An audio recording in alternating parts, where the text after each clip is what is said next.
Hello students, myself Prasanna, your science teacher. Today we are going to study about parts of cell. और parts of cell में सब part क्या है? Cell membrane के बारे में सबसे पहले हम पढ़ेंगे. बेसिक कंपोनेंट्स ऑफ सेल में क्या क्या include, basic component of cell क्या है? Membrane, cell membrane, cytoplasm and nucleus. Cytoplasm और न्यूक्लियस किसके अंदर एनक्लोज्ड है? सेल मेम्ब्रेन के अंदर एनक्लोज्ड है. और ये सेल मेम्ब्रेन का दूसरा नाम है plasma membrane. Cell membrane separate करते हैं, सेल्स को एक दूसरे से सेपरेट करते हैं और साथ में उसके सराउंडिंग से भी सेपरेट करते हैं. कौन? Cell membrane. और plasma membrane is porous. Cell membrane और प्लाज्मा मेम्ब्रेन एक ही है. Okay. Cell membrane is a porous and allows movement. ये हेल्प करते हैं मूवमेंट ऑफ सब्सटेंस के मूवमेंट के लिए हेल्प करते हैं. कौन? Plasma membrane. इनवर्ड्स और आउटवर्ड्स में अंदर की ओर और बाहर की ओर मूवमेंट, सब्सटेंस और मटेरियल्स के मूवमेंट के लिए हेल्प करते हैं. कौन? Plasma membrane. देन एक एक्टिविटी देखेंगे, एक्टिविटी 8.4. इसमें आपको क्या करना है?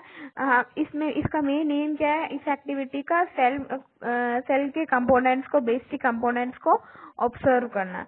इसके लिए आप एक ड्राई ओनियन पल्प लो, फिर उसके ड्राई पिंक कवरिंग रिमूव करो. फिर उसके बाद आप ये जो फ्लशी वाइट लेयर्स है उसको सेपरेट करो विद द हेल्प. आप कोई फोर्सेप्स यूज कर सकते हैं या फिर आप अपने हैंड से भी उसको सेपरेट कर सकते हो. फिर उस ओनियन पल्प को ब्रेक करो, फिर इनटू 3 लेयर्स में. फिर एक स्मॉल पीस ऑफ 3 लेयर को आप किसके ऊपर रखना? पानी के ऊपर, एक ड्रॉप ऑफ वाटर के ऊपर रखना और एक ग्लास स्लाइड के ऊपर रखना. ठीक है. ग्लास स्लाइड में एक ड्रॉप ऑफ पानी डालो, फिर उसके ऊपर ये स्मॉल पीस ऑफ 3 ऑनियन पील को रखो. फिर उसके बाद में आप ये 3 लेयर को कट कर सकते हो स्मॉलर पीसेस में, ब्लेड या फिर फोर्सेप्स यूज करके. फिर आप उसमें एक ड्रॉप ऑफ मिथाइलिन डालो, मिथाइलिन ब्लू सॉल्यूशन डालो. किसके ऊपर? ये जो हमने ओनियन पील रखा है ना, उसके ऊपर. फिर उसके ऊपर क्या रखना है? एक कवर स्लिप उसके ऊपर रखो और ये कवर स्लिप में एयर बबल्स नहीं होना चाहिए. फिर आप उसको एक माइक्रोस्कोप के अंडर में रख के देखो. आप क्या ऑब्जर्व करोगे? आप इसके अंदर cell membrane, nucleus, cytoplasm, cell wall, ये सब आप ऑब्जर्व करोगे. ओनियन सेल के बाउंड्री को हम क्या बोलते हैं? सेल मेम्ब्रेन बोलते हैं. उसको एक थिक कवरिंग से कवर्ड किया है, उसको हम बोलते हैं सेल वॉल बोलते हैं. और सेंटर में एक डेंस राउंड बॉडी है, उसको क्या बोलते हैं हम? न्यूक्लियस बोलते हैं. फिर एक जेली लाइक सब्सटेंस है, ये साइटोप्लाज्म और न्यूक्लियस के बीच में, सॉरी, ये न्यूक्लियस और सेल मेम्ब्रेन के बीच में, उसको हम बोलते हैं साइटोप्लाज्म.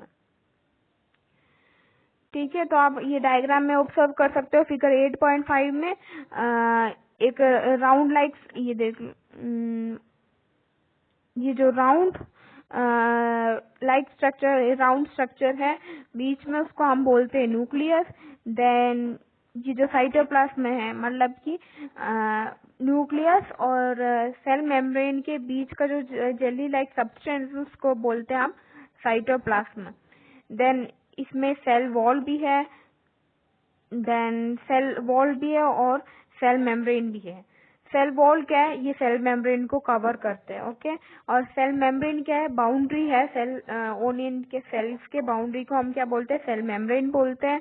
और सेल मेम्ब्रेन को कवर किए है विद अ थिक कवरिंग, उसको बोलते हैं सेल वॉल.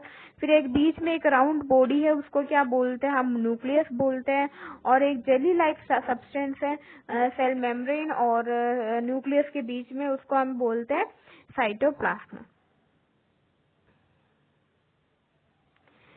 देन हमने पहले क्लासेस में ही पढ़ा था कि सेल मेम्ब्रेन शेप्स देते हैं सेल को. सेल का शेप कौन देता है? सेल मेम्ब्रेन देता है.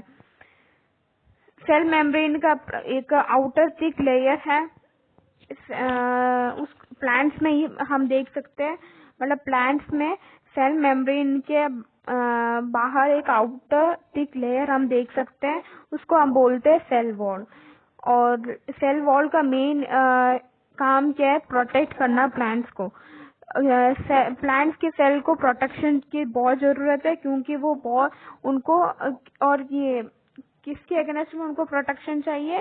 Temperature, high wind speed, atmospheric moisture, इन सब के अगेंस्ट में उनको प्रोटेक्शन चाहिए, क्योंकि वो अनमूवेबल है, मतलब कि वो मूव नहीं कर सकते, प्लांट्स मूव नहीं कर सकते, इसलिए उनको प्रोटेक्शन की जरूरत है। और ये सेल वॉल उनको प्रोटेक्ट करते हैं temperature, high wind speed, atmospheric moisture, इन सब से।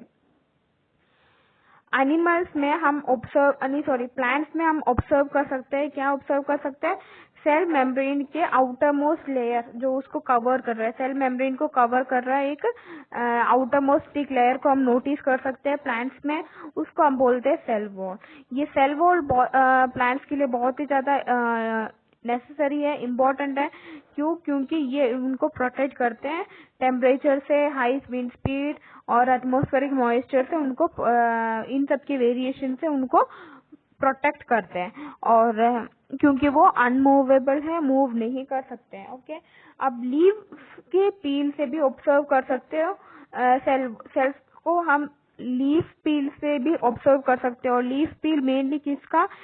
ट्रेड्स कैंडिया, एलोडियो और रोइयो, इन सारे प्लांट्स के लीफ पील्स में भी हम सेल्स को ऑब्जर्व कर सकते हैं। फिर पहेली ने भुजो से पूछा कि क्या हम एनिमल्स का भी सेल्स ऑब्जर्व कर सकते हैं क्या? तो उसके लिए एक एक्टिविटी करेंगे, एक्टिविटी 8.4। ये सेम टू सेम हमने जो प्लांट्स का देखा था वैसे ही सेम टू सेम है।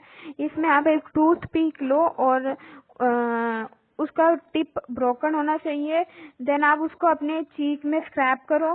देन आप उसको एक ड्रॉप ऑफ पानी के ऊपर रखो। देन उसको एक ग्लास स्लाइड के ऊपर रखो, मतलब ग्लास स्लाइड में एक ड्रॉप ऑफ पानी डालो, फिर उसके ऊपर ये जो आपने टूथ पिक लिया था टूथ पिक, मैच स्टिक लिया था मैच स्टिक, जो कि आपने अपना चीक में स्क्रैच किया। देन उसमें क्या आपको एक add a drop of iodine का एक ड्रॉप उसके ऊपर डालो एंड देन उसको कवर स्लिप उसके ऊपर डालो। देन ऑल्टरनेटली या फिर add 1 to 2 drop of methylene blue solution, और 1 to 2 drop of methylene blue solution जो कि हमने प्लांट्स की सेल ऑब्जर्व करने के लिए भी किया था वही करना है। फिर आप उसको एक माइक्रोस्कोप के अंदर में रख के देखो। आप इसमें भी बहुत सारे सेल्स ऑब्जर्व कर सकते हो, और उस सेल्स के अंदर आप सेल मेम्ब्रेन, साइटोप्लाज्म, न्यूक्लियस, ये सब ऑब्जर्व कर सकते हो। इस एनिमल्स में सेल वॉल प्रेजेंट नहीं है, सिर्फ प्लांट्स में ही सेल वॉल प्रेजेंट है। प्लांट सेल्स में ही सेल वॉल प्रेजेंट है एंड एनिमल सेल्स में सेल वॉल नहीं प्रेजेंट है। आप डायग्राम देख सकते हो 8.6, इसमें भी एक राउंड लाइक स्ट्रक्चर है, बीच में हम उसको न्यूक्लियस बोलते हैं। देन एक जेली लाइक सब्सटेंस है, उसको साइटोप्लाज्म बोलते हैं। देन एक न्यूक्लियर मेम्ब्रेन है एंड एक सेल मेम्ब्रेन है। फिर हम पढ़ेंगे साइटोप्लाज्म क्या है। Cytoplasm is a jelly like substance present between the cell membrane and nucleus. Cytoplasm हमने पहले भी पढ़ा था। साइटोप्लाज्म क्या एक जेली लाइक सब्सटेंस है जो कि सेल मेम्ब्रेन और न्यूक्लियस के बीच में है। वेरियस अदर कंपोनेंट्स या फिर अदर कंपोनेंट्स को हम क्या बोलते हैं? ऑर्गेनेलिस, और ये प्रेजेंट है। अब सेल आर प्रेजेंट, ये सब प्रेजेंट है किसमें? साइटोप्लाज्म में प्रेजेंट है। और ये जो ऑर्गेनेलिस या फिर अदर कंपोनेंट्स में क्या क्या इंक्लूडेड है? Mitochondria, Golgi bodies, ribosomes etcetera. इन सब के बारे में आप नेक्स्ट क्लासेस में नहीं लेटर 9th में आप पढ़ लोगे, ठीक है। साइटोप्लाज्म, तो साइटोप्लाज्मा क्या है? एक जेली लाइक सब्सटेंस है जो कि सेल मेम्ब्रेन और न्यूक्लियस के बीच में है। और अदर कंपोनेंट्स जैसे कि ऑर्गेनेलिस प्रेजेंट है कहाँ पे? साइटोप्लाज्म में। और ये जो ऑर्गेनेलिस या फिर अदर कंपोनेंट्स पे क्या क्या इंक्लूडेड है? Mitochondria, Golgi bodies and ribosomes. Then nucleus के बारे में हम नेक्स्ट क्लास में पढ़ लेंगे। This much is enough for today and I will give the homework through the WhatsApp group. Okay, bye students.